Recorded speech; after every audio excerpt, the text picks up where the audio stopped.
இப்போ பாருங்க.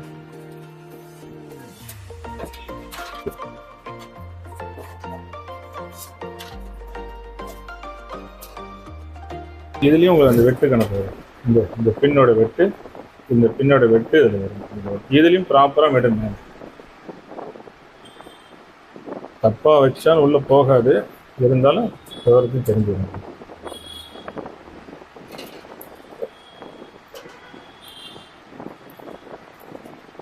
இது கேபினட் பெரிய கேபினட்னால கண்ணாபுரம் கேபிள்லாம் எதுவும் இப்படி வராமல் இப்படி அழகாக நம்ம ஒரு நீட்டாக மெயின்டைன் பண்ணிக்கலாம். என்ன தேவையோ அதை உள்ளே கொண்டு வந்துடலாம்.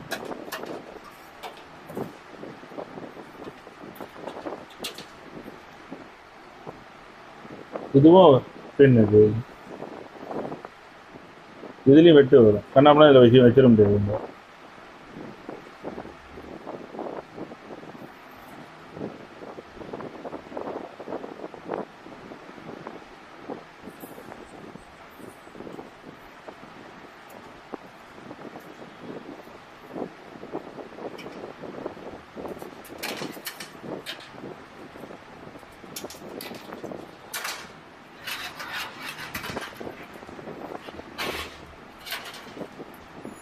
இது சேட்டா கேபிள், இதுவும் சேட்டா, இது சேட்டா கேபிள். அடுத்தது சேட்டா பவர் கேபிள். இதெல்லாம் எஸ்எம்பிஸோட அட்டாச்சாக வந்துடும். இதுவும் இதில் தான் நிறைய பேர் என்ன பண்ணுறோம், கட் பண்ணிட்டு சமயத்தில் பேக்கப் பண்ணி போட. ஒரு கஸ்டமர் என்ன பண்ணுறாரு, ஹார்ட் டிஸ்க் வந்து வெரி இம்பார்ட்டண்டாக ஸ்டுடியோவில் வச்சுருக்கோம். ஜஸ்ட்டு ரிமூவ் பண்ணி போடும்போது ஷார்ட் ஆகிடுச்சு. அதாவது ஹார்ட் டிஸ்க்கை போடும்போதெல்லாம் ரொம்ப கவனமாக, நிறைய பேர் செய்யக்கூட தவிர என்ன பண்ணணும்னா, இந்த ஹார்ட் டிஸ்க்லாம் தப்பு பண்ணுவோம். டேட்டா எல்லாம் இந்த இதில் பார்த்தீங்கன்னா இந்த ஹார்ட் டிஸ்க்கு சேட்டாவில் போட கரெக்டாக கவனமாக போட வைக்கணும்.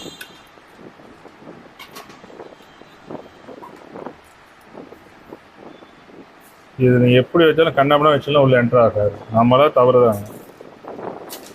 பின்னோட சைஸ் கரெக்டாக உள்ள அப்படி என்ட்ரு ஆகும்.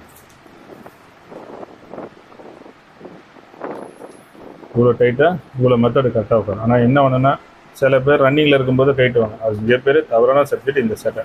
அதனால தான் பேக்கப் எடுத்து உடனே ரெக்கவரிக்கு போங்க, என்ன ரெக்கவரி எடுத்து கொடுங்கன்னு நிறைய பேர் எங்கள்கிட்ட எப்போதுமே அதிகபட்சம் நிறைய எங்கள்கிட்ட வரக்கூடிய ரிப்போர்ட்டு அந்த ரெக்கவரி ரிப்போர்ட் தான். காரணம் என்னென்னா, இந்த ஹார்ட் டிஸ்கில் இங்கே கையை வைக்கிறது, இந்த இடத்துல கையை இங்கே தான் வைக்கணும். இப்படி கையை வைக்கிறது, அழுத்துறது, பிடிச்சி வைக்கிறது, ஸ்க்ரூஸாக இந்த 4 ஸ்க்ரூனா அந்த 4 ஸ்க்ரூவும் கரெக்டாக மெயின்டைன் பண்ணணும். லேப்டாப்புக்கு இது லேப்டாப்புக்கு யூஸ் பண்ணலாம், டெஸ்க்டாப்புக்கு யூஸ் பண்ணலாம். இப்போ வர டெக்னாலஜி கரெக்டாக இந்த மெத்தடு பயன்படுத்தணும். இதில் தான் சில பேர் அது மாதிரி வாரண்டியில் அந்த ஸ்டிக்கர் எந்த காலத்தையும் கிழிக்கூடாது. ஸ்டிக்கரை கிழிச்சிட்டிங்கன்னா வாரண்டி கிடையாது. சேட்டாக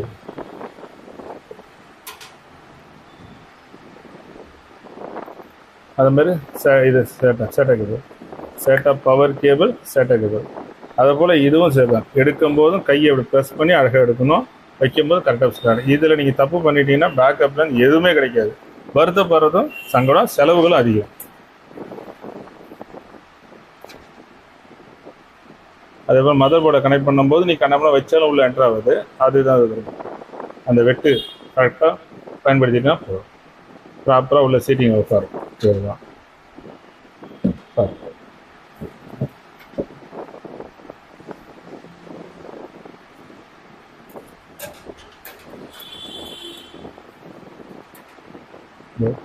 இதில் பாருங்கள், ஸ்க்ரூஸ் கரெக்டாக இருக்கும். இந்த ஸ்க்ரூஸை அதிகமாகவும் அழுத்தி போட்டக்கூடாது. சும்மா ஒரு ஸ்க்ரூ போடல, 2 ஸ்க்ரூ போடலாம். செய்யறது தவிர பெரும்பாலும் செய்யக்கூடாது. கம்பெனி ரகம் கிடையாது. சில பேர் ஒரு ஸ்க்ரூ போட்டு நிப்பாட்டுங்க, அது மாதிரி நிப்பாட்டுங்க. 4 ஸ்க்ரூனா 4 ஸ்க்ரூ போட்டு ப்ராப்பராக ரொம்ப டைட் வைக்கக்கூடாது.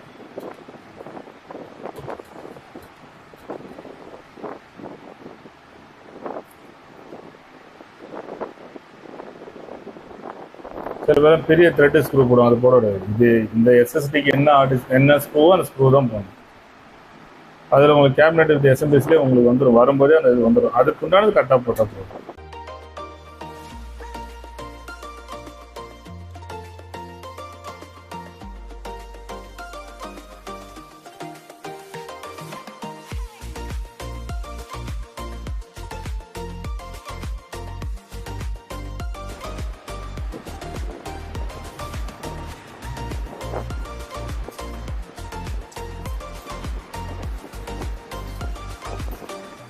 இப்போ நான் வெளியில் உங்களுக்கு சொன்னேன், நீங்கள் வந்து 3.0 வெர்ஷன் சொன்ன பாருங்க. இது அந்த 3.0 வெர்ஷன். இது இன்பில்ட்டாக போர்டிலே வரக்கூடிய 3.0 வெர்ஷன். இது அவுட்டில் இருக்குது 3.0 வெர்ஷன். ஏன் அப்படின்னா சில பென்ட்ரைவ் பண்ணோம், ஹார்ட் டிஸ்க் போட்டு கனெக்ட் பண்ணணும், எனக்கு இந்த போர்த்து பின்னாடி போய் கை வைக்க முடியாது, இல்லை எனக்கு எக்ஸ்ட்ரா வெளில இருக்கவங்களுக்கு இது கரெக்டாக வைக்கணும். இதில் என்ன ஒரே ட்ராபேக்னா சிலது இது மதர் போர்ட்லேருந்து போகிறது ப்ராப்பராக சில ரீட் ஆகிடும், சில ரீட் ஆகாது. அது மட்டும் அதுக்கு தகுந்த மாதிரி பின்னை கரெக்டாக கவனமாக மெயின்டைன் பண்ணணும். அந்த 3.0 வெர்ஷனுக்கும் இந்த இருக்குது பாரு, நான் ஆரம்பத்திலே சொன்னது தான். இதுவும் அப்படி தான், இந்த பின்னு கணக்கு தான், வெட்டு கணக்கு தான் உங்களுக்கு எல்லாமே.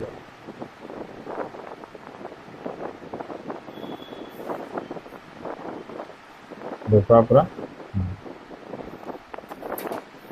இது எக்ஸஸ் ஃபேன், இது வெளியில் அவுட்ரு வெளியில் வைக்கிறது எக்ஸஸ் ஃபேனிங். எத்தனை வேணால் வச்சுக்கலாம். இது இதில் கொடுக்கும்போது ஒன்று வருது, இன்னும் 2-3 வேணாலும் அட்டாச்சில் நம்ம வச்சுக்கலாம்.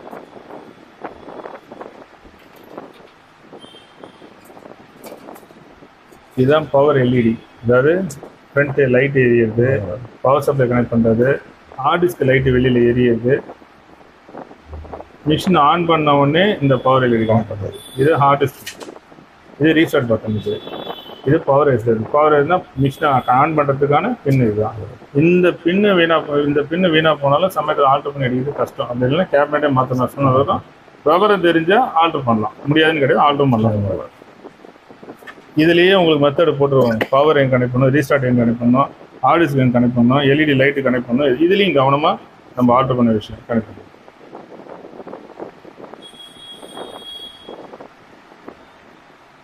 ஆனா இந்த இடம் வந்து ஒரு முக்கியமான இடம், இது வெரி இம்பார்ட்டன்ட் இடம். அது ரொம்ப முக்கியமான இவ்வளவோ நீங்க ரெடி. இப்போ நம்ம எக்ஸ்டர்னல் டிஸ்பிளே வச்சு செக் பண்றோம், இப்போ சிஸ்டத்தில் வச்சு செக் பண்ணோம். சிஸ்டத்தில் இருக்கும்போது ஹார்ட் டிஸ்க் வேலை செய்ய சில பேர் என்ன எதிர்பார்ப்பாங்கன்னா, சார் எனக்கு வந்து ப்ளூ லைட் எரியல, ரெட் லைட் எரியல. காரணம் என்னன்னா, அது ஒன்று ஹார்ட் டிஸ்க் லைட்டு, ஒன்று கேபினட் லைட். அது சில பேருக்கு அதுதான் தெரியும்.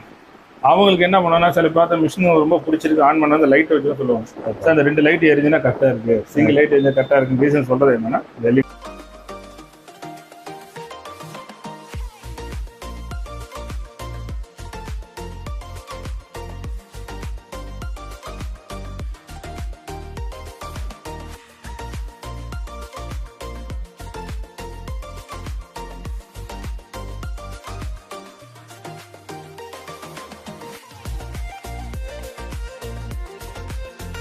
ஓகேங்களா. இந்த மெத்தடை பாருங்க, இது எல்லாமே இதுக்கு வந்து ரீசன் என்னன்னா, இதுலயே போட்டிருக்கும்.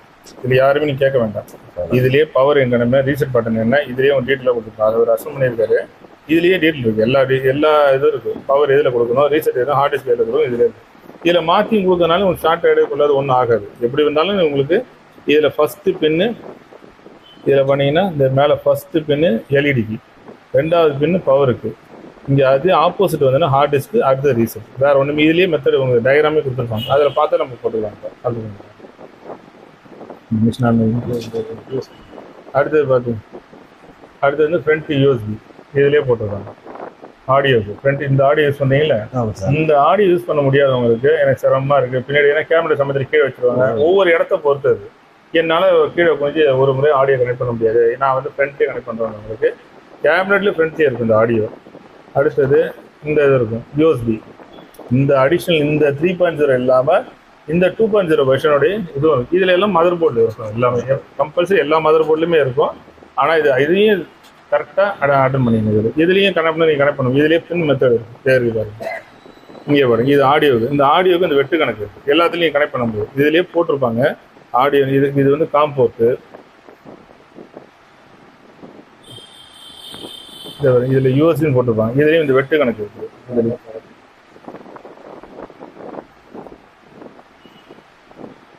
இது யூஎஸ்பி 3.0 வெர்ஷன். இந்த பின்ன வெட்டு இருக்குது, இந்த வெட்டை கனெக்ட் பண்ணினாலே போதும். இதை நீங்கள் கனெக்ட் பண்ணி நீங்கள் வந்து கண்ணாமலே தெரியலன்னு கனெக்ட் பண்ணாலும் பின்னு உடைமை தர உள்ள என்ட்ரு ஆகாது. அதே போல தான் ஆடியோ இதோ இருக்குது. இந்த வெட்டு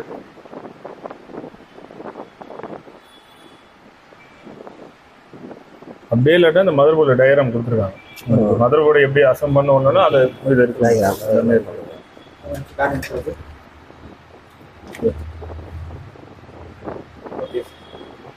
இதுலேயும் போர்டுலாம் இருக்குங்க.